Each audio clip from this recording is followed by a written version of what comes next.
Yeah, sir. So can we start the session, sir?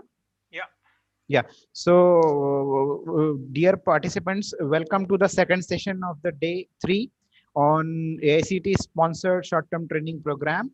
And on behalf of IBMR IPS Academy, I would like to again welcome to Dr. Girish Agrawal, sir, for the session on industry competitor analysis.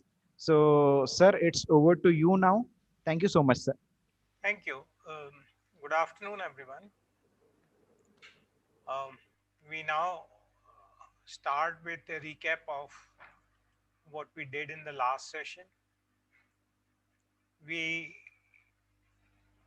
laid the groundwork for how to define industry. We said what are the necessary precautions that we need to take because it's a long term commitment. And what we do next is as we teach the students, and my focus will be not on research stream, but on the way we teach best analysis, this entire industry and competitor analysis vis-a-vis our classroom assignments or their project work or their summer internships and all that. So my focus is more on how we do and use this industry analysis.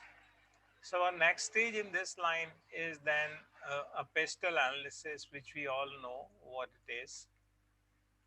Uh, the third part that we do in this is that uh, we segment the industry in strategic group as we had led and shown on the graph by segregating the competitors in different groups, and that is either we segregate on the basis of asset or total sales. So when we look at automobile passenger vehicle industry,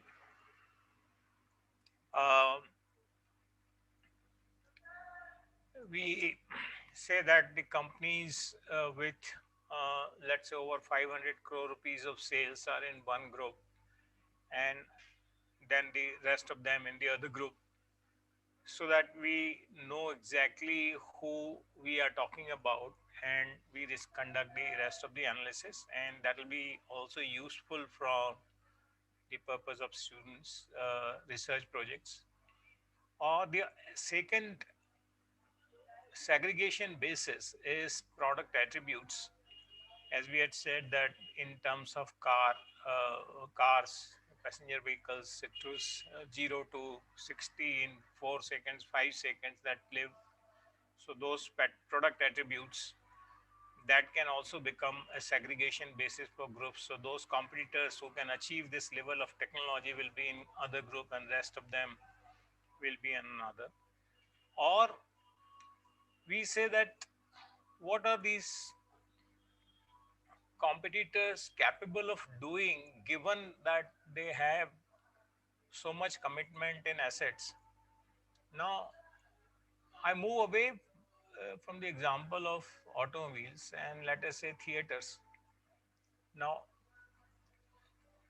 the existing uh, cinema halls or what we say multi-screen uh, malls are there, and each of them has size from 100 to 250.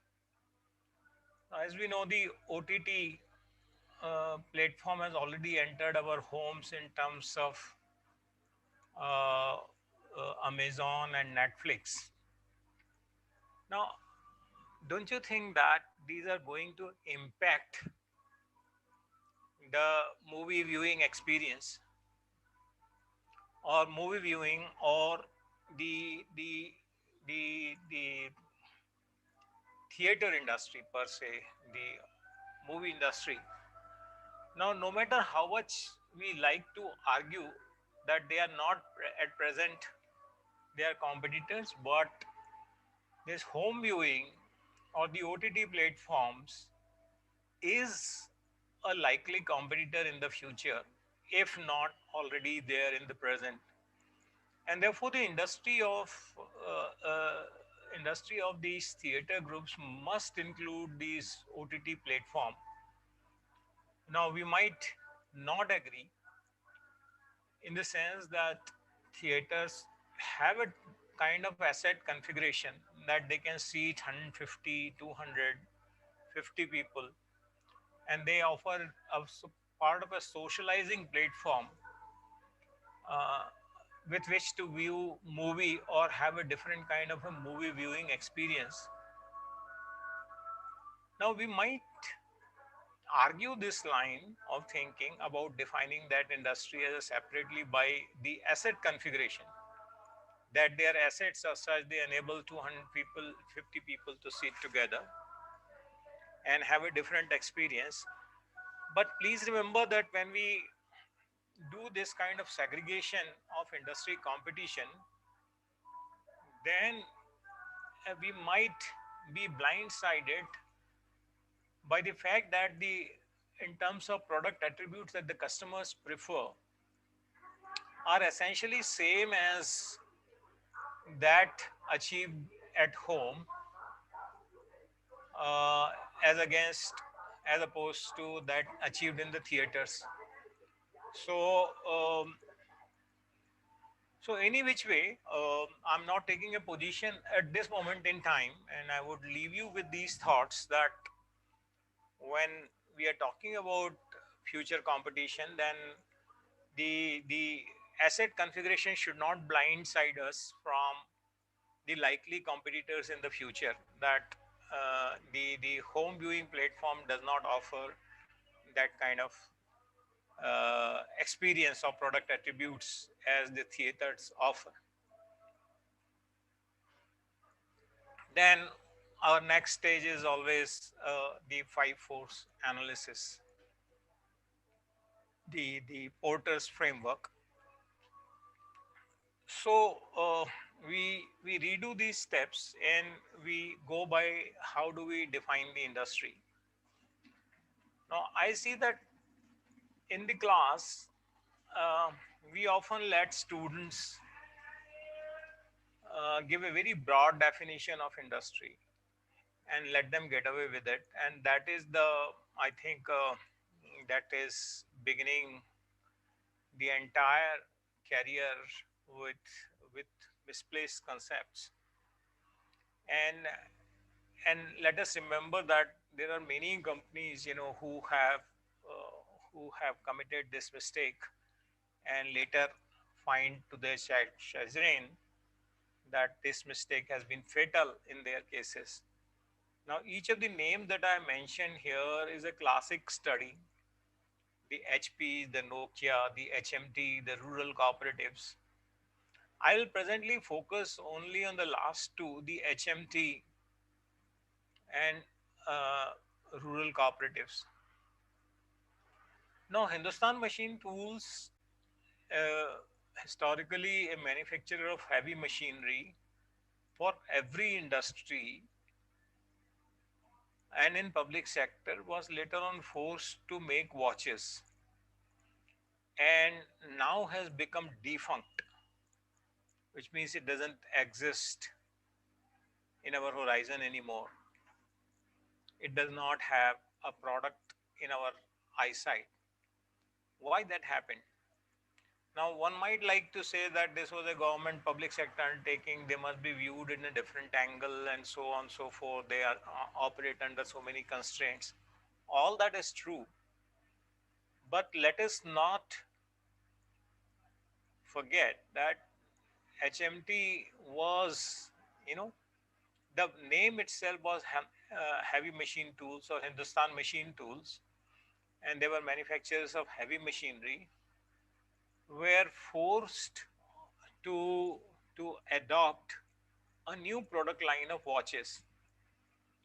Now they succeeded in watches because, let us remember that the guideline that we had discussed in the last session, that in a new industry you might succeed if you are entering a product market where there are not many competitors.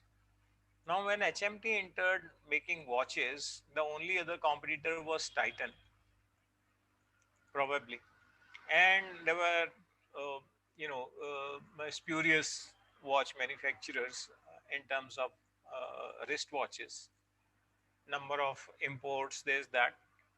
So there was a huge gap in the market, and HMT partly succeeded.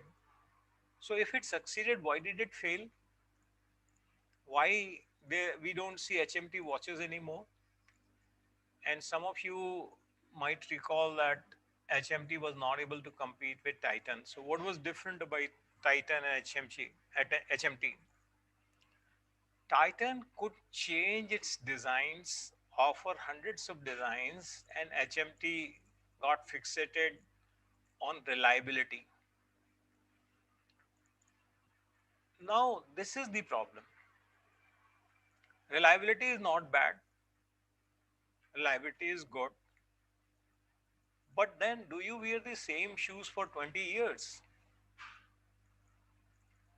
And that's a critical attribute to focus on, that the customer attributes are different as opposed to how the industry participant defines the product attributes. And when that happens, that there is a divergence between the attributes preferred by the customer and attribute focused on by the competitor, when there is a divergence between the two, it's usually the firm that loses out and not the consumer. And that's the reason that, you know the we don't see HMT watches anymore. So I'm not wanting to slight any other contributory factors, but this stands out. And since this leads to poor financial performance, which always leads to, government withdrawing its hands from uh, a particular industry or a particular firm, we are probably empowering the government whenever these public sector companies are performing below their expected performance. They don't focus on business, they focus on something else. That's where they go wrong.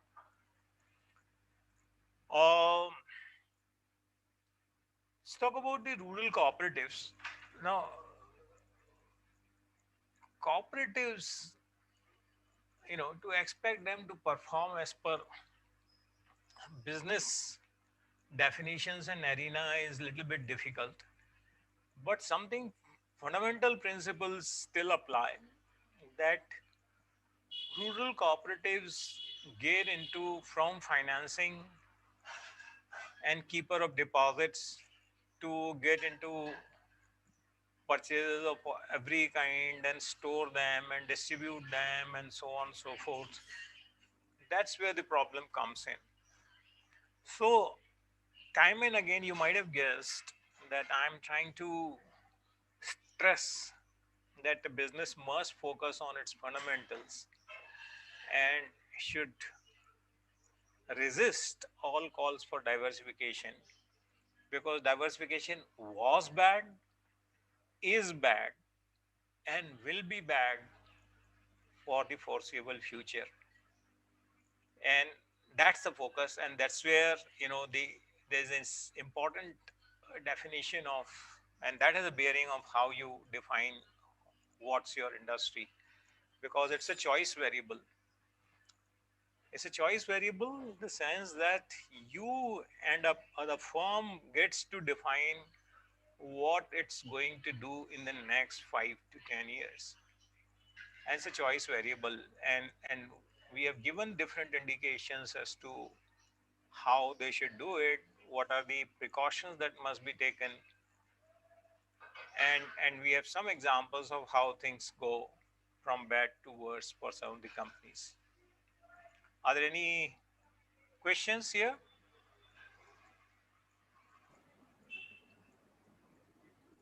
Audience, I have given you unmuting rights. If you are having any questions from the sir, so you can ask by unmuting yourself.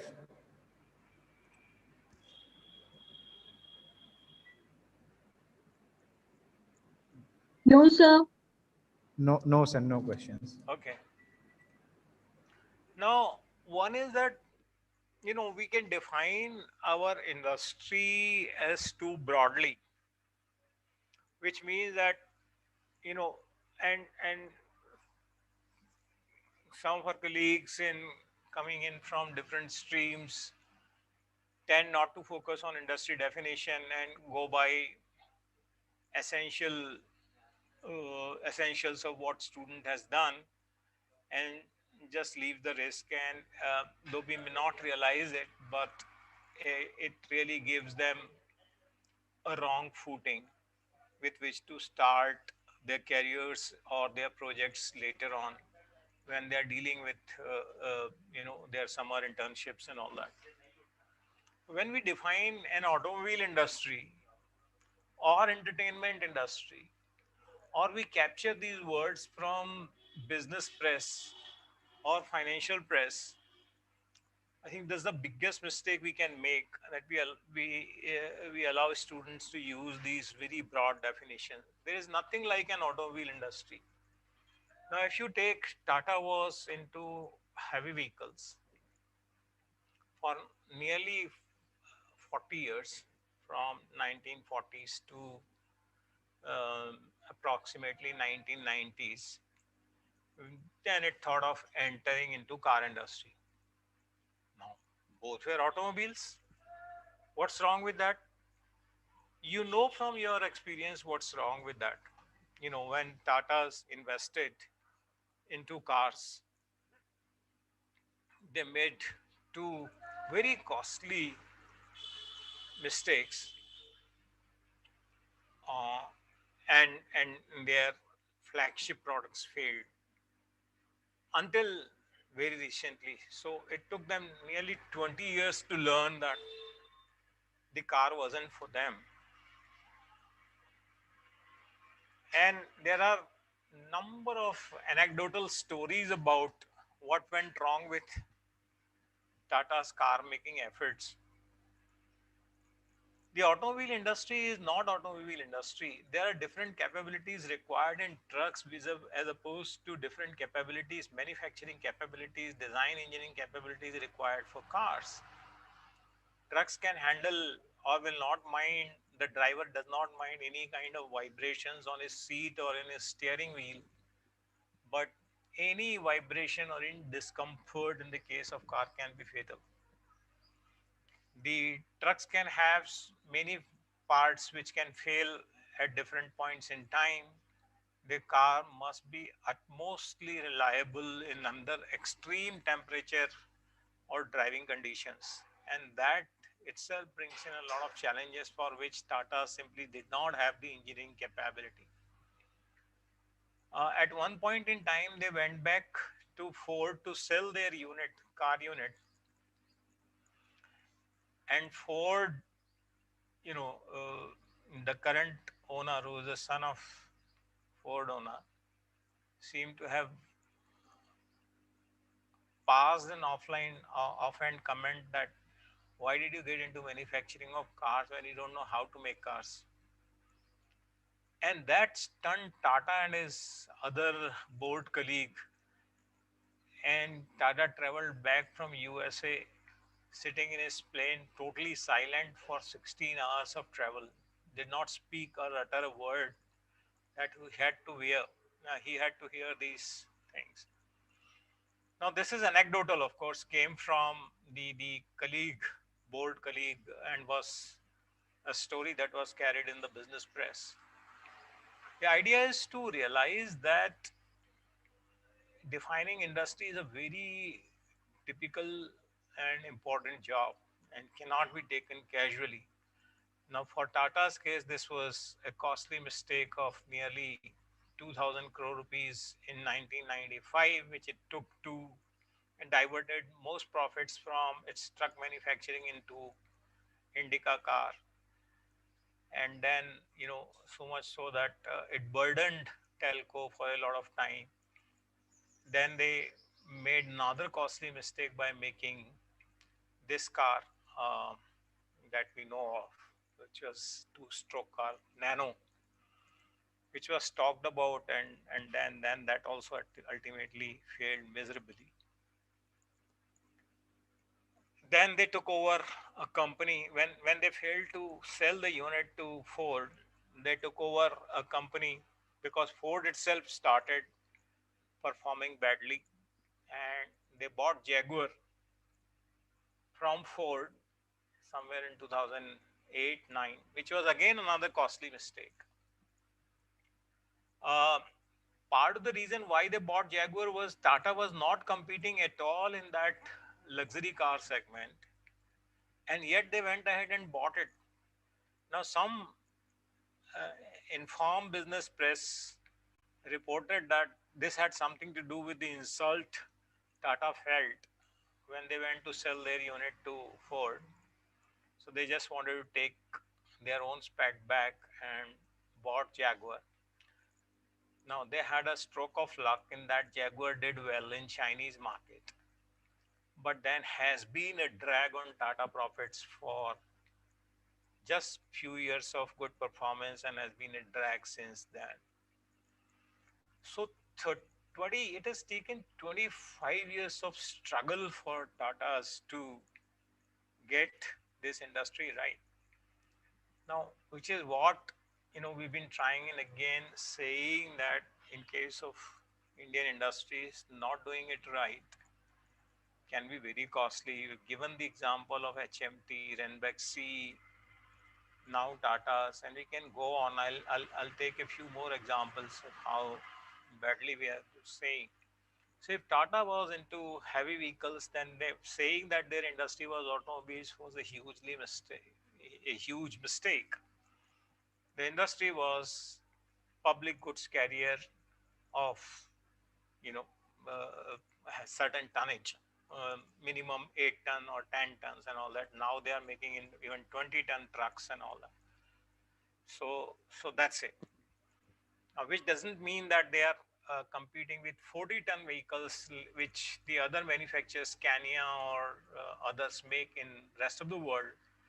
Which again, those will require different kind of engine manufacturing capabilities, which Tata's do not have, and therefore the industry definition must be very careful. And again, as we have said here, that its industry should not be defined too broadly. It runs the risk of opening too many fighting arenas, and companies which are not current competitors, we end up fighting them. You know, so it's that costly. It's like an anecdotal Second World War when Russia opened Germany opened so many fronts. It was fighting in Africa, it was fighting in Asia, it was fighting in Europe, and then it opened another front with Russia, and that was the costliest mistake for Germany. So one cannot open and one cannot take too many enemies at the same time, and it's always costly. Now, which brings us to other extreme that if we define too narrowly, like I'm sure that many of the colleagues will disagree with me uh, that theaters, these multiplexes, are not a competitor, are not competitors for OTT platforms like Amazon and Netflix. So my take, and I'm maybe in the majority of one. My take is that not including those platforms into their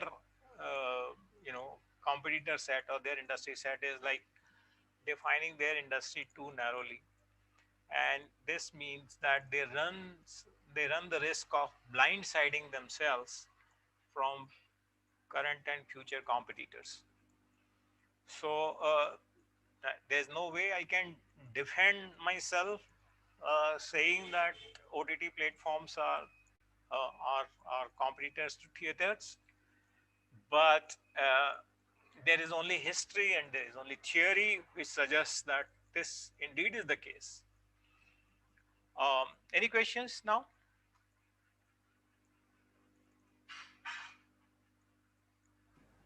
Yeah, participants, any questions from your end?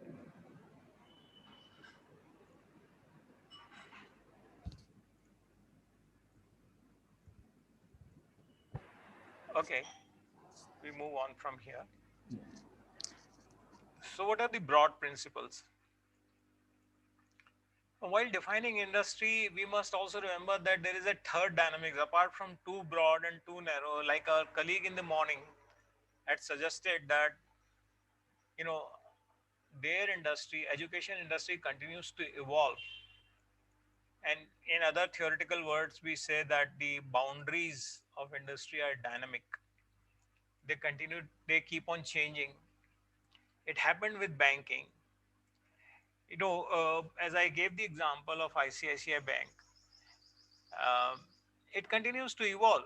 Now, earlier to break down an FD, you had to go to the bank, give a set of papers, sign with on a revenue stamp, and say that I want premature withdrawal. Now you don't do that. You do it sitting at home, simply at a click of a button, and you make FD and you break FDs. Now that has been possible with onset of technology. So now that changes the whole investment scenario. It has an impact on the way people make their investments. Now, suppose you were mostly into debt funds. Now you suddenly debt funds are competing with bank FD rates. You might want to make a case that earlier the boundaries were that FDs could not be broken and therefore FDs were not competing with debt funds, where you could always sell your debt paper through your brokers. Now they are at par. You can do it here in 1 second. You can trade it online. You can trade your debt paper online as well. So in terms of time and availability of funds, they are at par. So the boundaries of banking has changed. And and similarly, in number of other products, the bank boundaries continue to evolve. I don't know why. And when I visited bank last, I just don't have to go to the bank. In fact, I was surprised when one of the bank officers suggested that I have not seen you. My question is, why should you even think about seeing me? I mean, you've been here 3 years, you haven't seen me. That's good for both you and me because we are, you just don't have to see me. Make sure that your service continue to perform as promised, and I do all my banking sitting at home. Why should you see me? So that's the way the banking has changed. And there was one time when one of the bank said and continues to say, "Rishton ki jama punji." You remember which bank that is? Anybody? There is a public sector bank that's tagline is "Rishton ki jama punji." So it's Bank of India. And now that I don't see my banker, many of you who are who do their digital banking or mostly on the net banking, if I don't see you, kahan rishta bhai? There's no rishta, there's no rishton ki jama punji. So anybody trying to differentiate, the banks trying to differentiate themselves by relationships banking is, kind of not able to realize which industry are they in. Um, and therefore they need to really think deep and hard who they are, who are their competitors. We all know too well the photo films that simply disappeared. Now it's all about digital photos and all that. We know about mobile phones. For me to narrate anything about them, that their continuous the expanding capability of mobile phones, has obliterated storage media completely. Yesterday there was a time of these pen drives and this and that. Now your phones are at least 32 GB, if not more, at least 32 GB. So why do you need a 4 GB or 8 GB pen drives? And phones can do some of the parts of computing as well.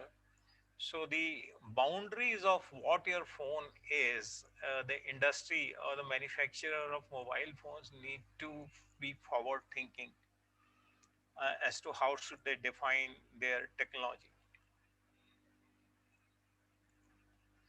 And let me tell you that given these narrow, broad, and changing industry, we are now faced with a problem of how do you define, because this statement enters our mission statement. Mission statement of what a firm will do in terms of the product, market, and the geographic scope. I mean, like I'll say that I'll make phone in India. That my geographic commitment is towards India. And talking about any other geographic market again runs the risk of that I just do not know about that market. So how do I compete? I mean, that's one thing we talked about in case of Airtel. That Airtel, having competed in India well with a differentiated product of mobile and fixed line, entered North Africa and did not do so well in North Africa. And so we said that the geographic market commitment and the product attributes commitment needs to be here and now, and that becomes the mission statement. And once we are committed that this is the mission statement, then next it requires is fixed assets. Then what fixed assets that we make, we acquire.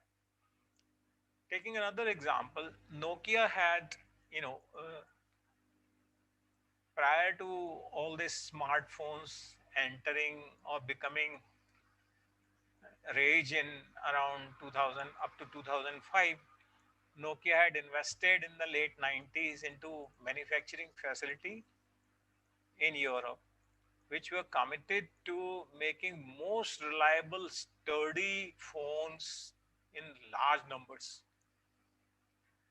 I'm sure that many of you are very young and may not remember that if you were talking about phone, you always had a Nokia, and you didn't. If you had anything else, any other phone, then your phone was not really doing very well, performing or failing you most of the time.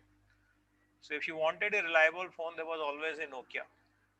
The only difference between you and the next guy is that he had a different model of or latest model or costlier model of Nokia, which is vis-a-vis one had a different model. Now, from that stage of Nokia, having made the commitment in fixed assets, investing in fixed asset, it became very costly for them to change those fixed assets to making digital or smartphones because that required different kind of commitment. It required software and different kind of hardware capabilities. So that way, when Nokia made those fixed investments, they probably overlooked the kind of technology and utilities that could be integrated, and they became costly for Nokia. So once one decides that this is going to be my product and geographic market scope, it commits the firm to costly fixed assets from which it's almost difficult and impossible to reverse or retrace steps back.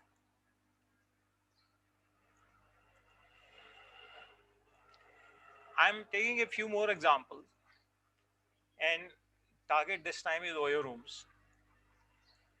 Oyo rooms started with Mr. Ritesh Agrawal, a Gurgaon based boy of 16, 17 years, realizing this difficulty that all Indians travelers, face this when they go to a different city. There is no reliability of finding a good room, and there is no reliability or target price that they can plan that they'll get this price. So when they're traveling from Haridwar to Jamnagar to, let us say, Ahmedabad or to Kolhapur in Maharashtra, there was absolutely no guarantee as to what kind of room they'll get. And so therefore Ritesh felt that there was a critical need for these rooms, and then he came up with a platform and all that. So what has happened that during the growth years, now starting one can realize that they fixed on providing a standardized room with a 32 inches TV and clean toiletries and clean bed sheets and all that of a certain standard room size. They focused on providing that service in all the rooms. And then beginning, as they became fancy of the venture capital, they started acquiring different kind of assets. Earlier, the model operated only on providing information. Then they acquired hard assets.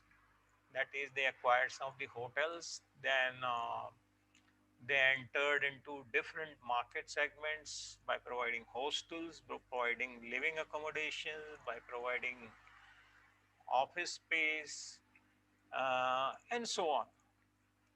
Now, there is an interview by Shrija, I think, of Business Standard, and there's a YouTube video available of Shrija Agarwal, I think, and in which Mr. Ritesh Agarwal is saying that our capabilities of FOYO are of four types, which is mentioned here in red.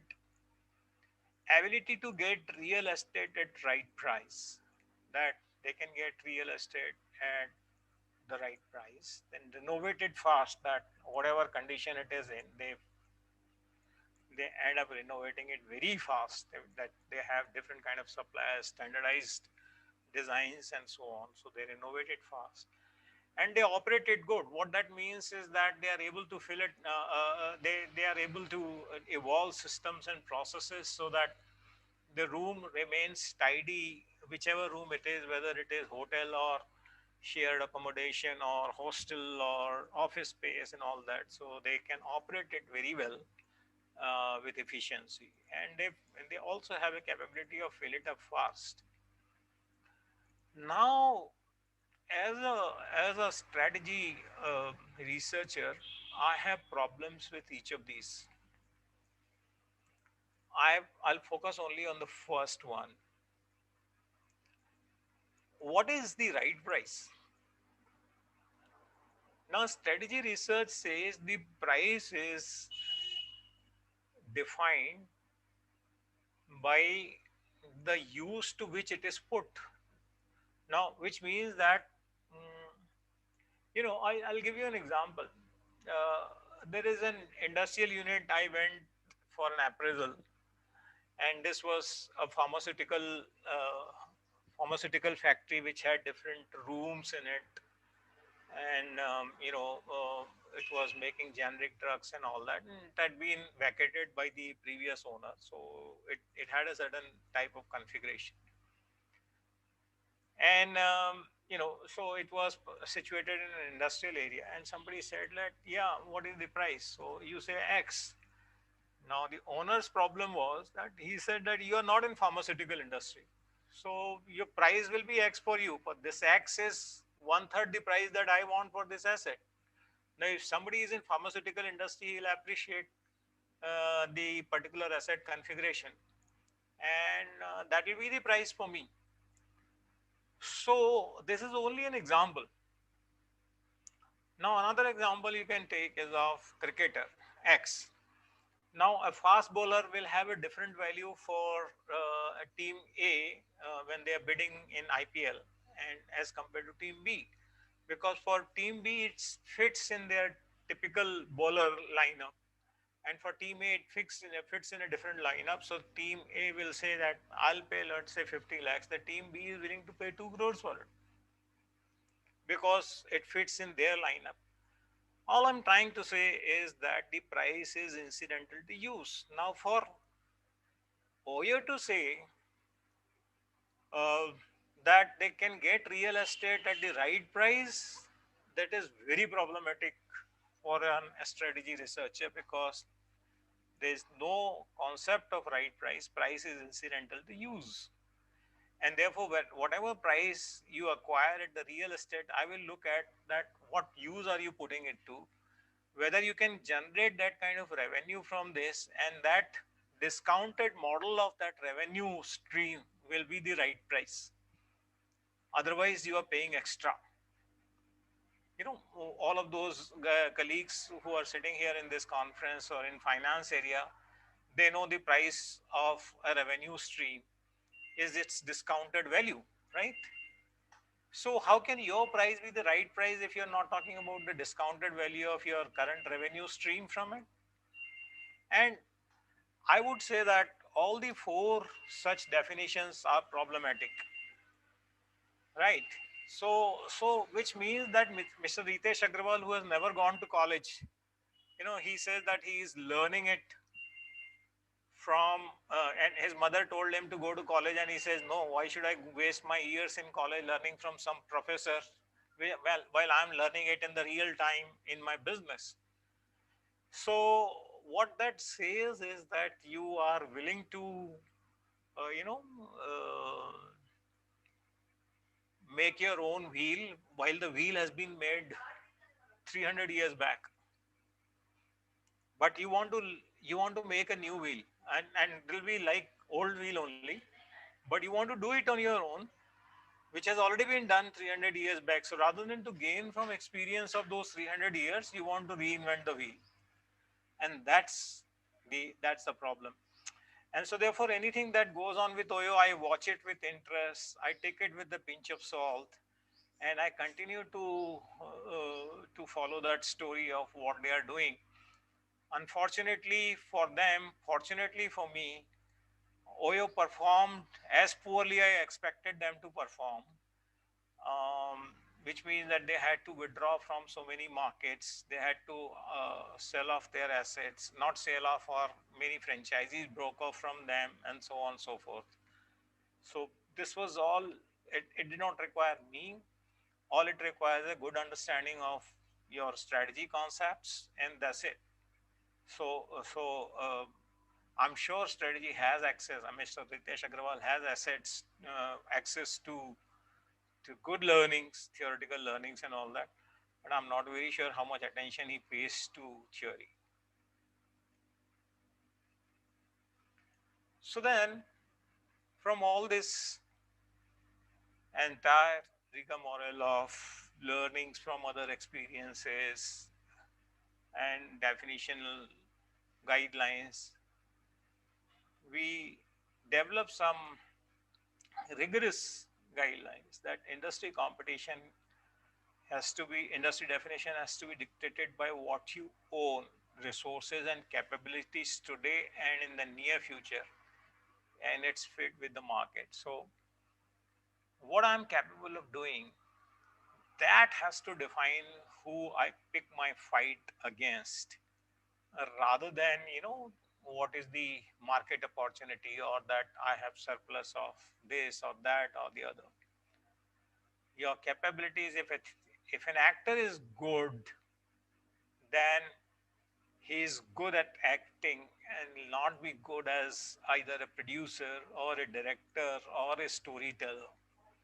So we are saying that that's how his definition. If a batsman is good at batting, he's not good at bowling, and you should not say that I know something about bowling because I face bowling. Oh, that's a different thing than bowling yourself. So the resources and capabilities of the firms and individuals define what should be their industry and who should their competitors be.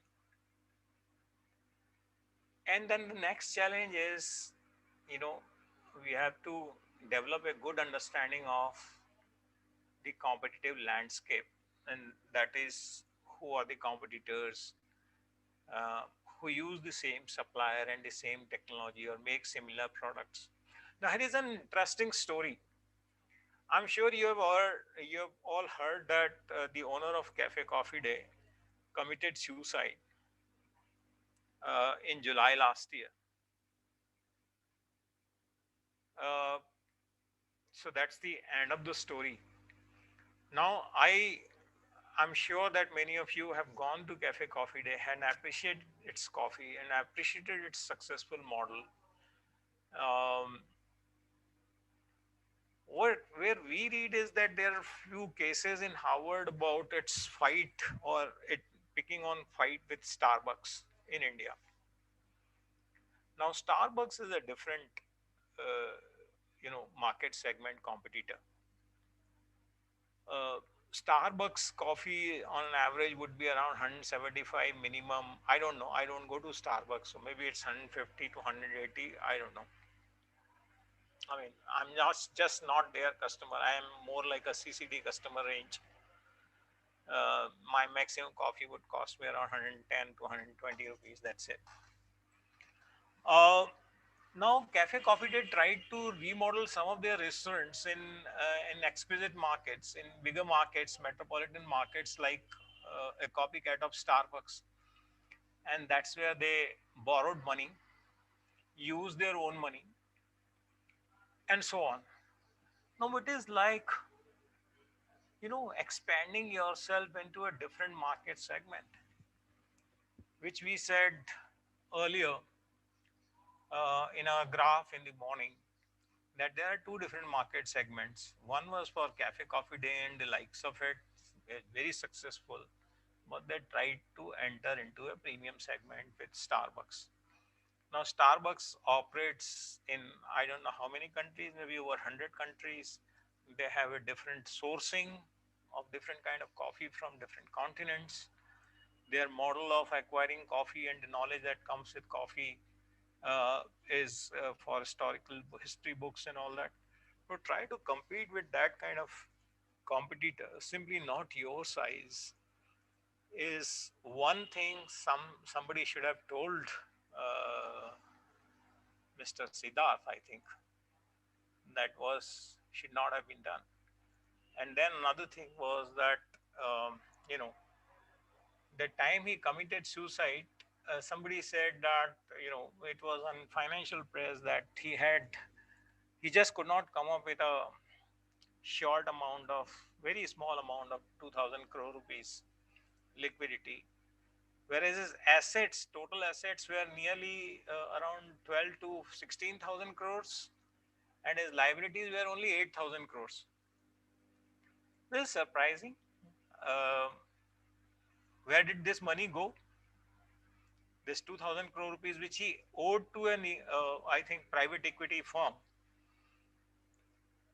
and he could not come up. And so in all fitness of things, he thought that his business model was shaky and he could not, and that's what he stated in his probably last letter to his shareholders, that he could not build a profitable business model and he was committing suicide. The facts of the other additional facts were that this 2000 crore rupees which he could not come up with was owed to a private equity which was to be paid at a certain point in time, was not paid, and he committed suicide. The other part of the story is that he invested a lot of money in these fabulous outlets to compete with Starbucks. So this is, we are trying to say that who you pick on as your competitors has a very important bearing on even on your current business. So the success in current business also depends on who you fight with. Then there is a concept called complementarity.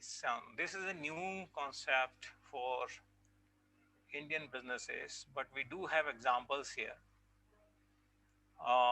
And we have to also talk about substitution. So the complementarities, competitors, and substitution, they define the business landscape. Now, I provide this is not my word. The complementers are first discovered by, the first was coined by a book called Co-optation, published in 1995. And they said complementers are those whose product sales enhance the demand for your products. Now, what that can be seen as that the complementers are, um, you know, these OTT platforms enhance demand for content, and you see there's suddenly demand for different kind of artist stories and bandwidth. So you can look at this same thing. The artists, number of artists are complementers of OTTs, and OTTs are complementers for these, that both mutually increase the demand for each other's services. So there are a lot of story providers, and that will demand, that will give these stories to Amazons and Netflixes, who will continue to make content, the movies and series and all that. And also, the availability of OTTs increases the demand for bandwidth providers, and that's why they are complementers. So they are not competitors, but they uh, presence of one increases the demand for the other. That's the complementers. But there is a caution here that today's complementers can be future for future competitors. Like today, Amazon does not procure any product, and they provide space on their platform for sellers. But within a very short time, they start procuring products from third party vendors and compete against their own sellers. So the complementary relationships can become competitive in a very short time, and therefore it requires one to think that if I'm going to exist in future, then who's my complementer, and do I have the capability to keep the complementer in his boundaries, or will he evolve into a competitor into the future? Do I have a question here?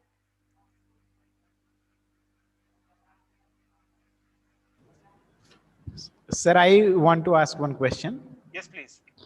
As government are willing to disinvest or privatize the public sector banks, so huge protest is also going on. So what is your opinion regarding the same the government are willing to do with public sector banks nowadays?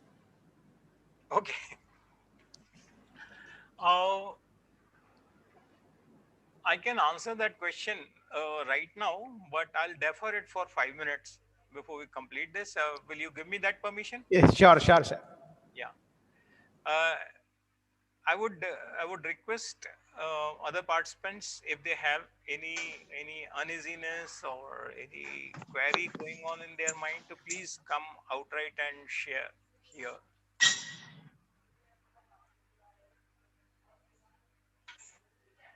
This complementer, the book was written by Barry Nailbuff, and another author is there. I'm forgetting his name. Many of you would know.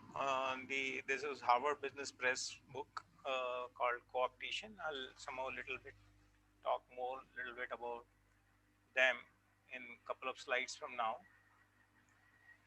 Okay. Now, one thing, when we are talking about substitutes, which is in the Porter's model, and also in economics, we talk about substitutes. Now, substitutes are the products where the customer switch your product on the basis of price. Now, if I'm selling glass bottles at, let us say, 2 rupees per 200 ml bottle, and there is this aluminum can manufacturer who also starts selling at 150, then that product is my substitute. Now, I have often seen that some of our colleagues take this analogy of substitutes a little loosely, and say that uh, coffee and tea are substitutes. On the basis of price, particularly, that doesn't hold good, because if coffee is costly, customer does not switch to tea. If somebody has gone for coffee, he'll definitely take only coffee and not tea, and vice versa as well. And that works in many environments for a large part of their demand, and therefore coffee and tea should not be treated as substitutes, because we are saying the guideline here is that the customer switches the product, or dumps yours and buys another one on the basis of price, and that does not happen. But what we see that happens in case of passenger cars to SUVs, uh, now we may have different opinions about does, on the basis of price alone, does it happen? Now, if it happens, then then they are substitutes. If it does not happen to a large part of the market, now in let us say, when 100,000 SUVs are sold, maybe 80,000 of them were bought by people who simply wanted to buy SUVs only, and 20,000 are sold to the customers who thought passenger cars were too costly and therefore bought SUVs. So in that case, Since 80,000 of SUV customers bought SUVs for the reason that they wanted to buy SUVs, now that clearly tells us that SUVs are not substitutes for cars. At the margins of the market, some substitution will take place, but that should not blindside us, that should not mislead us into thinking that one product is a substitute of another. We are talking about majority of the market for one product versus the majority of the market for the other product. And if the substitution takes place on the basis of price, then this is substitutes. So that's our guideline. Now we are all familiar with this framework, Porter's analysis framework, supplier power, buyer power, threat of substitution, and competitive rivalry and threat of new entrants. Now I would like to draw your attention to the criticism of this framework. But before I go into that criticism, I would like to point out that if the arrows change direction, that is, rather than pointing inwards towards competitive rivalry, if they were pointed outwards, then what might happen? What might be the implication? Are there any inputs here? Students casually draw these arrows in any direction, and I'm I want to take a position saying that that's not the right thing to do, simply for the reason that this Porter's analysis framework is an SCP framework, that is structure, industry structure affect the conduct. And and the meaning of this framework is broadly that the four forces on the periphery are trying to take away the profits from the industry, and therefore they are called forces. The fifth force is competitive rivalry, which is a product of the four forces, that if any of the four forces are weaker or many of them weaker, then competitive rivalry is highest. But if they are strong, then competitive rivalry is affected. So that's one. The second is that they are called forces because they are trying to take away the industry profitability that's here. So it's like if there was a 12-inch pizza and there are five people, each of these five people are trying to take away major share of that pizza. So after these four forces have taken their share, what is left is for industry competitors to divide among themselves. And that is why they are called forces, that they are simply trying to take away the major share of that pizza. And that pizza is nothing but the consumer's money. So if the consumer spends, let's say, 10,000 rupees on a particular product, supplier takes 6,000, any substitution is there, then buyer will take more money. I'll have probably to sell for 8,000. If there are new entrants coming in within the industry, then buyer will take even more money from out of this. I'll probably have to sell it for 7,000. And number of competitors within that, if there are more, then I'll probably have to sell it for 6,000.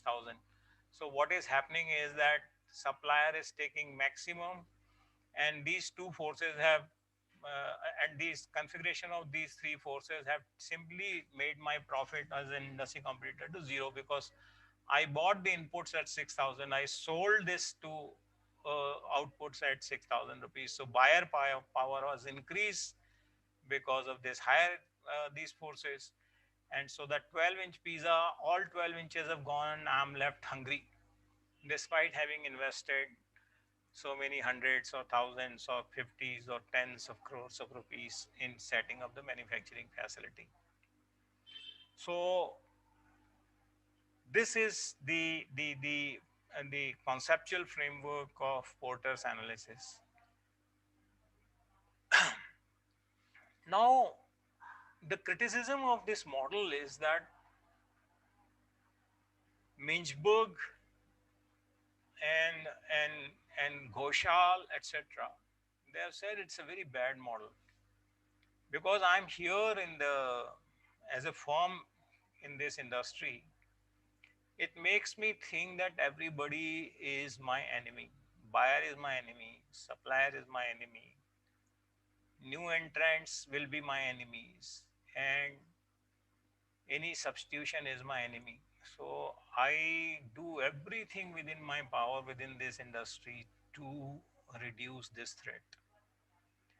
And that's what you read in the business press all the time, that they are trying to do everything within their power to, you know, kill others. The industry competitors are trying everything in their power to influence, reduce the power, or kill others. So it's a kind of a framework, or it's a kind of a thinking which influences management graduates to take this lesson throughout their life, that everybody else is an enemy, because they've been brought up mostly on this. And that was what Minchberg and Ghoshal have said, that we tend to treat our suppliers as enemies, and we want to take away everything, leave nothing to them. We tend to treat our buyers as enemies. No matter, don't forget about CRM and all that. All we try to configure our assets and our sales strategies in a fashion that we just make one time sale, take maximum money, and get lost. We forget about, we just pay lip service to providing any purchase service, and likewise. So this is an analytical framework, and since it influences the management students thinking, that's why it has been criticized heavily, and this leaves little room for collaborating or cooperating with each other, you know which might have increased this pizza size from 12 inches to 14 inches. And that is something we must remember, that while we are, as a prescribed model, we must teach this, but we must also make our students aware of the shortcomings of this model, that this is what it is. And therefore competitors are simply not competitors. They can be helpful in building up or enlarging the entire market. They can be made associations. One can make association by which large markets are made up, or market size can be enlarged. But unless we are aware of those possibilities, unless we change their thinking, we simply teaching because it is prescribed, we might produce a defective product. And as far as our students are concerned, by teaching this framework. Now, again, the uh, earlier for this competitive rivalry, there is a mathematical measure for understanding the intensity of this rivalry, and these are simply for the base for the knowledge sake. There are three measures that we measure rivalry by concentration of competitors. If the largest four competitors in any industry hold a market share of greater than 40%, then this industry participants will tend to collude and set prices. Likewise, if the largest seven competitors hold a market share of 70%, they will also collude among themselves and fix product prices, and a competitor ends up losing. So this is the behavior. In the SCP performance slide, if you recall, that we had earlier shown the PDF file in which we said that this is the market structure. So if the market is such, then sorry, if the market is such, then this is what they will behave. That they will collude. Collusion is the behavior. Likewise, here is the collusion. The third measure, which is another mathematical formulation by economics in the economics tradition, is that Herfindahl index. We calculate the Herfindahl index, and it is computed by simply summing up the squares of market shares. I'm sorry, I have not written squares, not sum of market share, but square of market shares. So MS1 square, MS2 square, if somebody's share is 10% here, so 10 into 10 is 100, and somebody's share is 15, so 225, so 100 plus 225, and so on. So market share squared of all the participants, and if the whole number comes greater than 1600, then this industry is concentrated and there will again be collusion. And if the number is less than 1600, the industry is called fragmented and there will be intense competition. Now, what is the basis for 1600? This is a number that has been decided or that has been found out by research, that this is how the industry competitors behave if these numbers is slower, lower or larger than this. So they'll collude if the number is greater than 1600, and there'll be intense competition if their number is less than 1600. Any questions?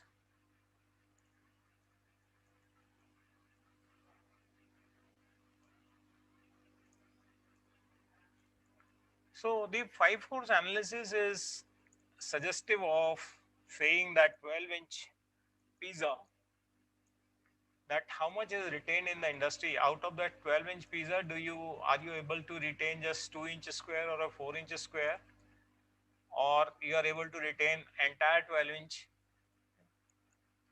that that is depending on all the other four forces. So how much is retained by the industry vis-a-vis how much is given or the bargained away to competitors, customers, suppliers, and potential new entrants. That's what it tells us. So this is the premise that everyone else is a rival snatching away the profits or taking away the larger share of market. I've already named these two researchers, Minchberg and Ghoshal. Ghoshal is no more, unfortunately. This was an alternate framework, sorry, that was given by um, Adam Brandenberger and Barry Nailbuff. The book is Coopetition, Currency Double Day, published in New York. Publishers are Currency Double Day. And this is the framework they suggested. Customers, competitors, complementers, suppliers, and the company. So company is in the middle of this framework wherein the customers, competitors, complementers, and suppliers. It's a multiple relationship framework. And, and it is the job of the company to maintain a relationship with each of these network of relationships with these four, and see how the entire 12-inch pizza can be enlarged for everyone to take a greater share. So it is not about complementers, it's not merely about competitors, but also about thinking about the customer, that how the end customer gets better value when he is spending, he goes home happy. So focus on the value network is creation of enlarging the value cake and developing mutually cooperative relationships and a dependency thinking which will produce better managers. If we if we teach our students to think about the cooperative possibilities with their suppliers and this, rather than trying to take away one time bargain and all that, and I'm sure that, yes, I'm not being dreamy here, that the students who graduate from our colleges will be too junior a position to influence this thinking. They'll be simply told what to do and what not to do. But think about it from 20 years from now.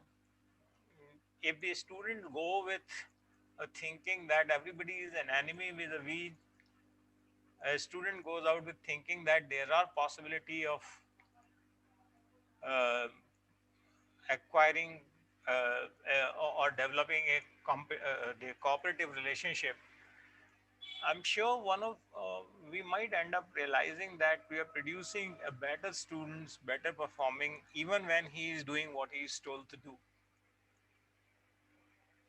So there are possibilities of developing cooperative relationship with all the other uh, people within our network, which make our product possible to be placed in the market. Now, I've done a sort of an analysis. Right? Take the case of Uber. So you do an Uber analysis with five forces, and you do an analysis with this value network. Now, Uber, Ola, and Meru here are the competitors. The driver is a supplier of services. Rider is a customer. Public transport is substitution for this Uber, Ola, Meru industry, which is uh, access from point one to point two.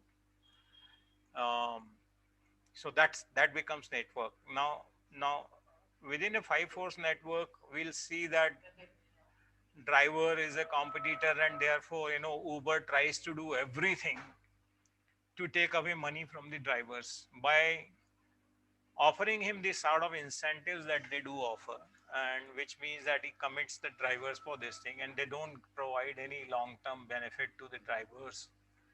They are simply treated as contract workers and all that.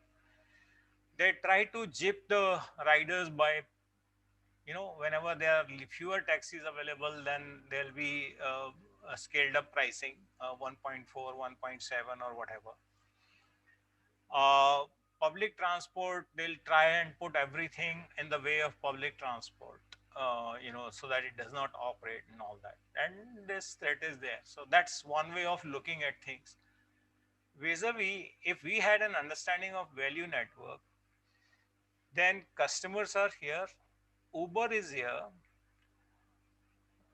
Ola and Meru are competitors. Drivers, banks, they are treated as complementers. That presence of drivers and banks enhances the ability of Uber to enhance its service offerings, and so on. So this is a kind of a network which offers a possibility of developing a kind of a thinking about cooperation possibility with everyone, and that makes Uber's lives better. Now you might know that if they go with this mentality, it's the environment of the government or the society and all that which slowly transitions them to this thinking. It has already happened in England. Now Uber is supposed to treat every English driver as its own employee. So the driver is now already submerged with Uber, which is what we were saying, that it was possible to keep the driver as a complementer. If you went with that thinking, then we would be thinking about the well-being of the drivers and how the money can be made safe. Now we are not at all concerned, and then as Uber employee, I would not be concerned with whether the way I model my service, whether that's a paying proposition for a driver or the asset owner to pay to the bank. Whereas the bank withdrew the capital for taxi financing, Uber will be affected, or they will be affected. So Uber has to develop a business model in which it is possible to repay the asset funding. Now, if they develop a model that the taxi driver hardly earns 17,000 rupees a month, and he has to pay 14,000 rupees to the bank on EMI, then it's a losing proposition both for the driver, for the bank, and for Uber. And therefore, that's the problem. Whenever we are thinking from this perspective, we lose sight of the bigger picture, which is possible to see this. If the bigger picture is that nobody should lose, then I have a better business model. And it forces me to think about well-being of others being critical to my own survival. Now, if I think that taking food away from somebody is critical to my survival, boss, I am thinking very short. If that somebody cease to exist, in some point in time, I'll also cease to exist because my my survival was dependent on his this guy having food in his hand.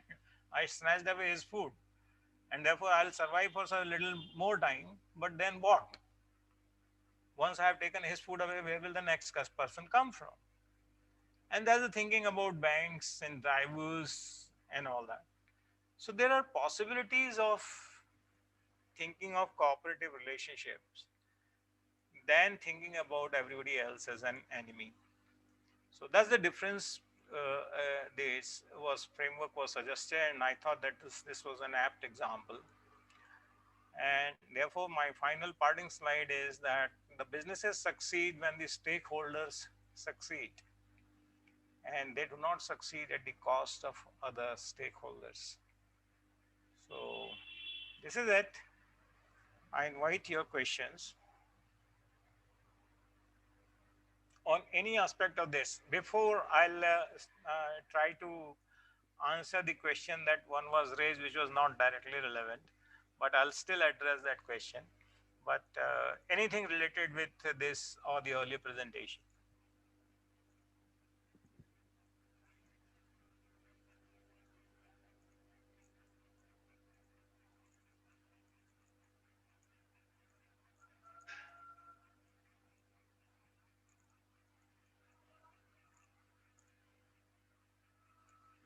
Okay. So our colleague had asked my views on privatization of banks. Uh,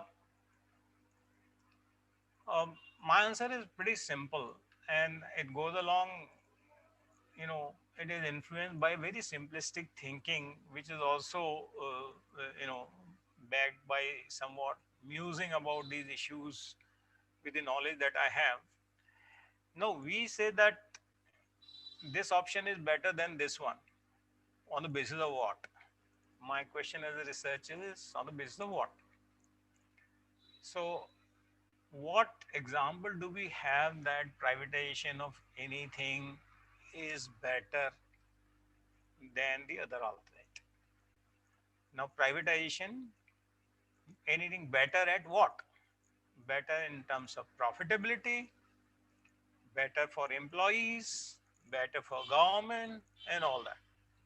Now, when I ask any of these questions that will the banks be more profitable, I don't have, at least my research suggests no. And I looked at 40,000 companies, analyzing their data from 1989 to 2003, and I segregated companies by manufacturing, by service. I took financial companies, and I took various measures of performance, and that is return on assets, profitability ratios. Then I took one more ratio called Tobin skew. Now that's a different measure altogether. Some of you might be familiar, but this is no time for saying Tobin skew. But I took Tobin skew, another measure. So I took four measures, and this 15 years analysis data suggests that in terms of profitability, the private firms are no better, or nobody's performance distinguishable on a long-term basis from another one. So in terms of profitability, and this is consistent with all the research. Now, even the companies which are owned by business groups, just like Tata's, Birla's, is their profitability better than standalone companies like Infosys and all that? No. The answer is obviously no. Why obviously? Because this is what the research suggests for all of 25 years since 1995 to 2020, there is no answer that their profitability is better. So if the profitability is not better, is it better for the employees? In terms of what? Will they give employee more benefits? Will they give employees better living conditions and all that? I don't have to answer that. Everybody knows the obvious answers to that. So while we try to answer this question in terms of privatization, is it better for banks? And I don't have an answer simply because you don't give me the measure in terms of what? Better in terms of what? Now, better for the industry, better for customers, and we all know these answers. It's not good for anyone. You know, the question that you may want to ask is, why is it being done? And then it's a wrong question to ask, definitely. Why? Because we all know why it's being done. So, yeah. So that's it. That's my take on this thing, good or bad. That's what it is. And I tend to look at the question with the counter question, and that's what we teachers do. I don't answer the questions. I ask another question. If you ask me a question, I'll ask another question. If you ask me whether it is better, I'll say for whom, and then you will find yourself in trouble saying what with whom. So that's what it is. So thank you so much for asking me that question. If there are other questions from other participants, I'll be happy to take it anytime. Yeah, participants, if you are having any doubt or query related to the topic, so you can ask by unmuting yourself.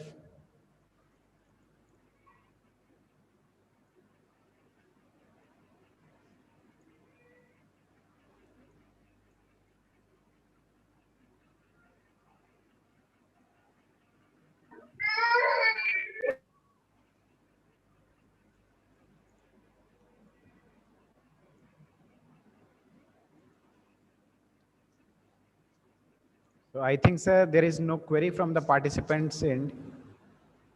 Well, in that case, we might conclude the session with the proviso that I'm open to question by any mode now or in future, Yes, sir. by email or any other mode, which can be routed to me through the conference coordinator or yourself.